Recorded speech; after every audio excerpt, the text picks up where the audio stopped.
Well, it's not just because it's my last name, but have you ever felt a little cramped inside your own space, huh? Only when I've invited you over. Yeah. Making a big room seem bigger, I should say, a smaller room seem bigger. Dawn is from Steinhafels, a designer there. Thank you so much for coming in, because I think a lot of people have this problem. Yes. And you say there's a couple things that we can do. Yes, some real fun ways to make some changes. My favorite is mirrors. I do this all the time in new construction houses to really expand the space.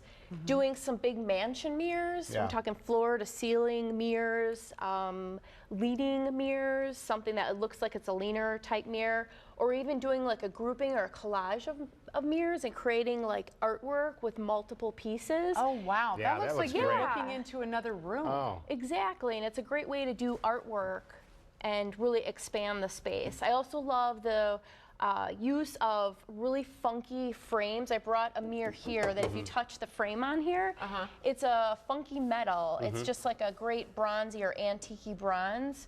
Great way to add texture to a space. I'll kind of lift that up a little bit just so everybody can kind of see. Yeah. But it's just different than doing your typical wood-framed rectangular mirror. Thinking about different shapes and different frame materials. Yeah. I've seen that with the pictures put together like you did on the wall there, but I love it with the mirrors too. It really brings that space, widens it out a little. Yeah. All right, next tip.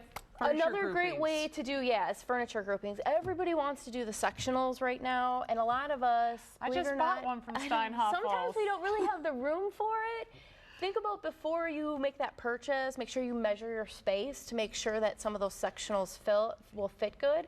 Because a lot of times what you see in the store, it doesn't look that big, and then you get it into your house and it's overflowing. The store is Or if they can huge. even get it in the space, they might not be able to get it through the doorway. Yeah. One thing that I like to do to create multiple seating, instead of doing like a sofa love seat or even a sectional, is doing a sofa and chair grouping. You still would get the same amount of seating, but you break things up and you can kind of see through, and it just gives the illusion that the room is a little bit bigger than what it actually is. Right, and all the way that you put it, because I would imagine that when you have walking space, would you put the couch right up against the walking space, or the chairs would be more over that? I would probably do the chairs more that way, although if you have like a great view, I was in a house yesterday where they had this huge window, and she wanted to put the sofa in front of the window, and I'm like, this is the focal point of the room, let's do the chairs over here, because then I can see between the chairs, I can see out to the beautiful backyard that you have. So you kind of walk around and maneuver around all those pieces Exactly. too. Point to the focal. Focal point is, yes. I have to change around that room already in my house. Switching two things go already. straight home and do that. All right, let's talk paint, because I've always been a little fearful of doing something that's dramatic in a small room. Yes. What I would recommend is if you're going to want to do a darker color in that room, try doing at least 3 or the majority of the walls in more of a lighter neutral color, and then doing one wall in that fun accent color. Maybe it's the fireplace wall or the big window wall that you really want to draw your eye to, and have that be the fun color, but keep everything else kind of open and light. Okay, because otherwise it can get a little bit... It feels like it's coming in on din. you. Yeah, exactly. Or maybe you don't have like a focal point wall, the sofa wall becomes I love that. with the artwork. That pattern right there. That's cool. Is that actual paint, or is that That's actually wallpaper? a stencil. Okay. So the walls are kind of a lighter color, and then just doing, instead of an accent wall in paint, it's a two-tone with a stencil. Wow.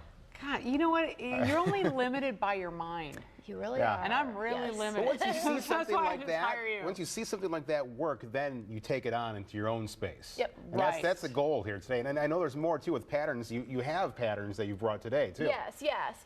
I really like the idea of, because a lot of times, and you can really mix a lot of patterns together, but if you want to, in a smaller room, just keep things simple. Maybe go with the larger pieces and solids, and then bring patterns in with maybe lighter patterns, or just find some fun pillows with pattern.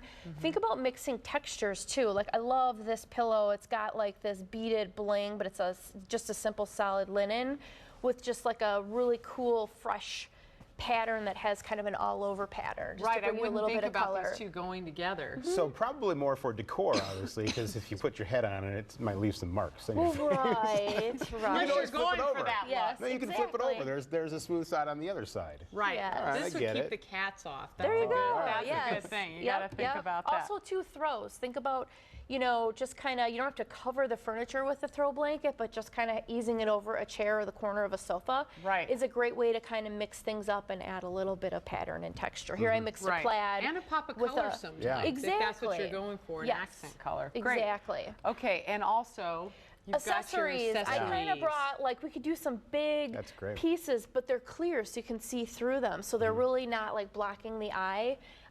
Just mixing textures. I love the glass, like pieces of a little bit of color here and there. But then again, I can kind of see through here. When it comes to glass, especially for your coffee table, if you've got a room that's seeming too heavy, would you go with a glass coffee table? Love the idea of a glass coffee table. Yes. Okay. Love that idea. Love it for end tables too. But I also love mixing, like doing woods or other metals and then doing, you know, some of those other things are fun, and I try to incorporate them, and I'm like, it just looks really heavy. So I like having you here because I can just ask you my personal question. And we can use this by itself or with plants too, right? Yeah, you could do like some cool twigs in there, or probably not like greenery flowing, but yeah. Awesome. Great tips there, Dawn. Appreciate you stopping by today. You guys